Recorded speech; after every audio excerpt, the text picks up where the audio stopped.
اس آیت میں اس تہمت کو دور فرمایا، اور یہ بھی معلوم ہوا کہ جادو کرنا کبھی کفر بھی ہوتا ہے جبکہ اس میں کفریہ الفاظ ہوں۔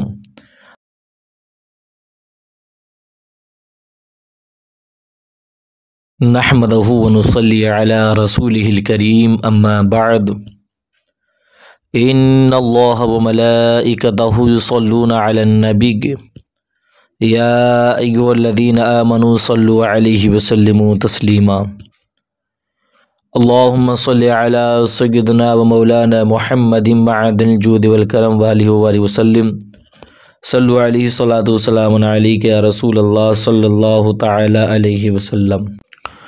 تو آج کا درس تفسیر القرآن سورۃ البقرہ آیت نمبر 102 سے میں آج آپ سب کی خدمت میں پیش کروں گا۔ اور سماعت کرنے سے پہلے اچھی نیتیں کر لیں۔ حضور کی حدیث پاک ہے، نیت المؤمن خیر من عملہ، یعنی مسلمان کی نیت اس کے عمل سے بہتر ہے۔ میں بھی اچھی نیت کرتا ہوں، آپ بھی اچھی نیت کر لیجئے، اور آپ سبھی کا ہمارے YouTube channel Barkati online academy سے جڑنے کے لیے آپ سبھی کا بہت بہت شکریہ۔ اللہ آپ سب کو جزائے خیر عطا فرمائے۔ تو چلے سماعت کریں۔ بسم اللہ الرحمن الرحیم۔ واتبعوا ما تتلو الشیاطین علی ملک سلیمان وما كفر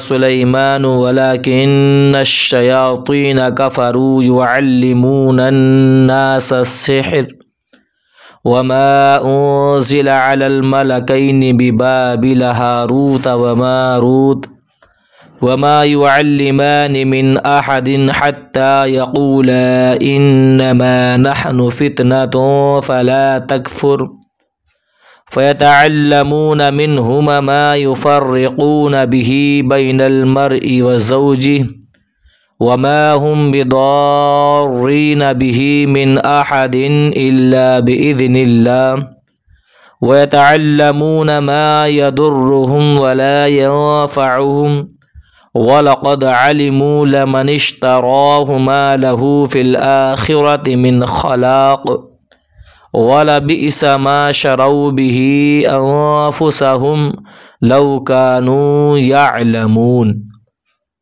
ترجمہ۔ اور یہ سلیمان کے عہد حکومت میں اس جادو کے پیچھے پڑ گئے جو شیاطین پڑھا کرتے تھے، اور سلیمان نے کفر نہ کیا بلکہ شیطان کافر ہوئے جو لوگوں کو جادو سکھاتے تھے، اور یہ تو جادو کے پیچھے بھی پڑ گئے تھے جو بابل شہر میں دو فرشتوں یعنی ہاروت اور ماروت پر اتارا گیا تھا، اور وہ دونوں کسی کو کچھ نہ سکھاتے جب تک یہ نہ کہہ لیتے کہ ہم تو صرف لوگوں کا امتحان ہیں، تو اے لوگو تم اپنا ایمان ضائع نہ کرو۔ وہ لوگ ان فرشتوں سے ایسا جادو سیکھتے جس کے ذریعے مرد اور اس کی بیوی میں جدائی ڈال دیں، حالانکہ وہ اس کے ذریعے کسی کو اللہ کے حکم کے بغیر کوئی نقصان نہیں پہنچا سکتے تھے، اور یہ ایسی چیز سیکھتے تھے جو انہیں نقصان دے اور انہیں نفع نہ دے۔ یقیناً انہیں معلوم ہے کہ جس نے یہ سودا لیا ہے آخرت میں اس کا کچھ حصہ نہیں، اور انہوں نے اپنی جانوں کا کتنا برا سودا کیا ہی اچھا ہوتا اگر یہ جانتے۔ واتبعوا، وہ جادو کے پیچھے پڑ گئے۔ شان نزول ہے کہ حضرت سلیمان علیہ السلام کے زمانہ میں بنی اسرائیل جادو سیکھنے میں مشغول ہوئے، تو آپ علیہ الصلاۃ والسلام نے ان کو اس سے روکا اور ان کی کتابیں لے کر اپنی کرسی کے نیچے دفن کر دیں۔ حضرت سلیمان علیہ السلام کی وفات کے بعد شیاطین نے وہ کتابیں نکال کر لوگوں سے کہا کہ حضرت سلیمان علیہ السلام اسی کے زور سے سلطنت کرتے تھے۔ بنی اسرائیل کے نیک لوگوں اور علماء نے تو اس کا انکار کیا، لیکن ان کے جاہل لوگ جادو کو حضرت سلیمان علیہ السلام کا علم مان کر اس کے سیکھنے پر ٹوٹ پڑے اور انبیاء کرام علیہ السلام کی کتابیں چھوڑ دیں اور حضرت سلیمان علیہ السلام پر ملامت شروع کی۔ ہمارے آقا محمد مصطفیٰ صلی اللہ علیہ وسلم کے زمانے تک یہی حال رہا، اور اللہ تعالیٰ نے حضور اقدس صلی اللہ علیہ وسلم کے ذریعے حضرت سلیمان علیہ السلام کی جادو سے براءت کا اظہار فرمایا۔ وما کفر سلیمان، اور سلیمان نے کفر نہ کیا۔ اس آیت سے معلوم ہوا کہ پیغمبروں سے دشمنوں کے الزام دور کرنا اللہ تعالیٰ کی سنت ہے، جیسا کہ لوگوں نے حضرت سلیمان علیہ السلام پر جادوگری کی تہمت لگائی، اور اللہ تعالیٰ نے اس آیت میں اس تہمت کو دور فرمایا۔ اور یہ بھی معلوم ہوا کہ جادو کرنا کبھی کفر بھی ہوتا ہے جبکہ اس میں کفریہ الفاظ ہوں۔ ہاروت و ماروت، ہاروت اور ماروت، یعنی ہاروت اور ماروت دو فرشتے ہیں جنہیں بنی اسرائیل کی آزمائش کے لیے اللہ تعالیٰ نے بھیجا تھا۔ ان کے بارے میں غلط قصے بہت مشہور ہیں، وہ سب باطل ہیں، لیکن اعلیٰ حضرت امام احمد رضا خان علیہ الرحمہ نے ہاروت اور ماروت کے بارے میں جو کلام فرمایا اس کا خلاصہ یہ ہے کہ ہاروت اور ماروت کا واقعہ جس طرح عوام میں مشہور ہے، ائمہ کرام اس کا شدید اور سخت انکار کرتے ہیں۔ اس کی تفصیل شفا شریف اور اس کی شروحات میں موجود ہے، یہاں تک کہ امام قاضی عیاض رحمۃ اللہ تعالی علیہ نے فرمایا ہاروت اور ماروت کے بارے میں یہ خبریں یہودیوں کی کتابوں اور ان کی گڑھی ہوئی باتوں میں سے ہے، اور راجح یہی ہے کہ ہاروت اور ماروت دو فرشتے ہیں جنہیں اللہ تعالیٰ نے مخلوق کی آزمائش کے لیے مقرر فرمایا کہ جو جادو سیکھنا چاہے تو اسے نصیحت کریں، انما نحن فتنۃ فلا تکفر، ہم تو آزمائش ہی کے لیے مقرر ہوئے، تو کفر نہ کر۔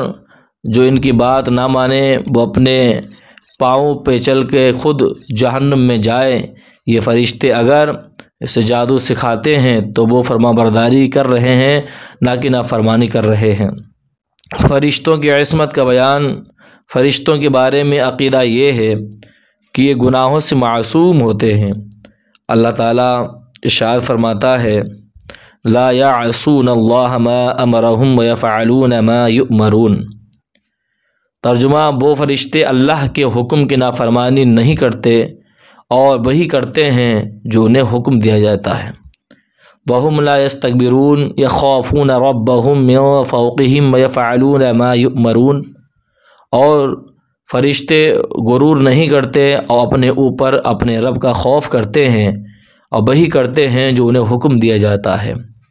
امام فخر الدین رازی رحمۃ اللہ تعالی علیہ فرماتے ہیں اس آیت سے ثابت ہوا کہ فرشتے تمام گناہوں سے معصوم ہیں، کیونکہ اللہ تعالیٰ کا یہ فرمانا کہ وہ غرور نہیں کرتے اس بات کی دلیل ہے کہ فرشتے اپنے پیدا کرنے والے اور بنانے والے کے اطاعت گزار ہیں، وہ کسی بات اور کسی کام میں بھی اللہ تعالیٰ کی مخالفت نہیں کرتے۔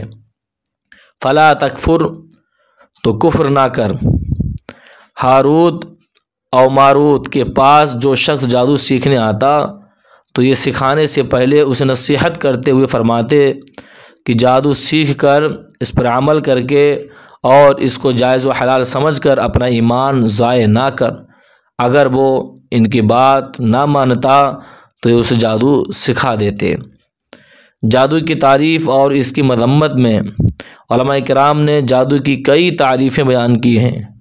ان میں سے ایک یہ ہے کہ کسی شریر اور بدکار شخص کا مخصوص عمل کے ذریعے عام عادت کے خلاف کوئی کام کرنا جادو کہلاتا ہے۔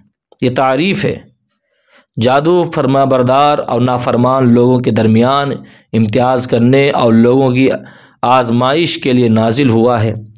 جو اس کو سیکھ کر اس پر عمل کرے کافر ہو جائے گا، شرط ہے کہ اس جادو میں ایمان کے خلاف کلمات اور افعال ہوں۔ اگر کفریہ کلمات و افعال نہ ہوں تو کفر کا حکم نہیں ہے۔ یہاں مزید 3 مسئلے یاد رکھیں۔ نمبر 1، جو جادو کفر ہے اس کا عامل اگر مرد ہو تو اسے قتل کر دیا جائے۔ نمبر 2، جو جادو کفر نہیں مگر اس سے جانیں ہلاک کی جاتی ہیں تو اس کا عامل ڈاکو کے حکم میں ہے، مرد ہو یا عورت، یعنی اس کی سزا بھی قتل ہے۔ نمبر 3، اگر جادوگر توبہ کرے تو اس کی توبہ قبول ہے۔ لیکن آج دیکھا جائے تو لوگ ایک دوسرے پہ جادو کرتے ہوئے نظر آ رہے ہیں۔ مسلمان ہیں، قرآن کریم کی تلاوت کرتے ہیں، اور اللہ نے کیا فرمایا ہے سورہ بقرہ میں یہ وہ بھول جاتے ہیں۔ احادیث میں جادو کی بہت مذمت کی گئی، چنانچہ حضرت عثمان بن ابی عاص رضی اللہ تعالیٰ عنہ فرماتے ہیں کہ میں نے حضور پرنوس صلی اللہ علیہ وسلم کو ارشاد فرماتے سنا کہ اللہ تعالیٰ کے نبی حضرت داؤد علیہ السلام رات کی ایک گھڑی اپنے گھر والوں کو بیدار کرتے اور ارشاد فرماتے، اے آل داؤد اٹھو اور نماز پڑھو، کیونکہ اس گھڑی اللہ تعالیٰ جادوگر اور ناحق ٹیکس لینے والے کے علاوہ ہر ایک کی دعا قبول فرماتا ہے۔ حضرت ابو موسیٰ اشعری رضی اللہ تعالیٰ عنہ سے روایت ہے کہ حضور اقدس صلی اللہ علیہ وسلم نے ارشاد فرمایا، شراب کا عادی اور جادو پر یقین رکھنے والا اور قطع رحمی کرنے والا جنت میں داخل نہ ہوگا۔ تو نصیحت حاصل کرنا چاہیے ان لوگوں کو جو صرف 2 روپے کے لالچ میں آ کر کے کسی کی جان تک وہ کھیل جاتے ہیں۔ یاد رہے کہ یہاں جادوگر کے بارے میں جو سزائیں بیان کی گئی ہیں، یہ سزائیں دینا صرف اسلامی حکومت کا کام ہے، عوام الناس کو قانون اپنے ہاتھ میں لینے کی اجازت نہیں۔ البتہ ہر ایک کو چاہیے کہ جادو کرنے والوں سے دور رہے، وما ہم بضارین، اور وہ نقصان پہنچانے والے نہیں۔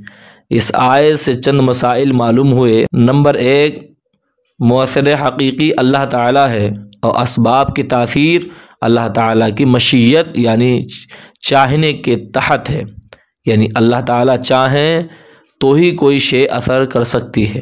اگر اللہ تعالیٰ نہ چاہے تو آگ جلا نہ سکے، پانی پیاس نہ بجھا سکے اور دوا شفا نہ دے سکے۔ نمبر 2، جادو میں اثر ہے اگرچہ اس میں کفریہ کلمے ہوں۔ نمبر 3، جب جادو میں نقصان کی تاثیر ہے تو قرآنی آیات میں ضرور شفا کی تاثیر ہے۔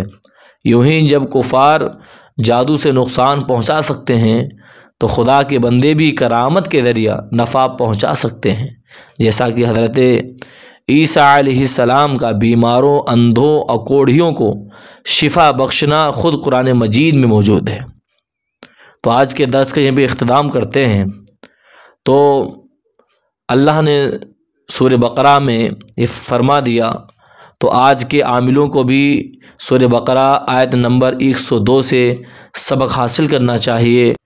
کہیں ایسا تو نہیں ہے کہ وہ بھی اس گناہ میں شامل ہیں۔ اللہ تعالی ہمیں آپ کو ہدایت نصیب فرمائے، اور جن حضرات نے ابھی تک ہمارے YouTube channel Barkati online academy کو سبسکرائب نہیں کیا وہ سبسکرائب کر دیں، مجھے دعاؤں میں یاد رکھیں۔ السلام علیکم ورحمۃ اللہ وبرکاتہ۔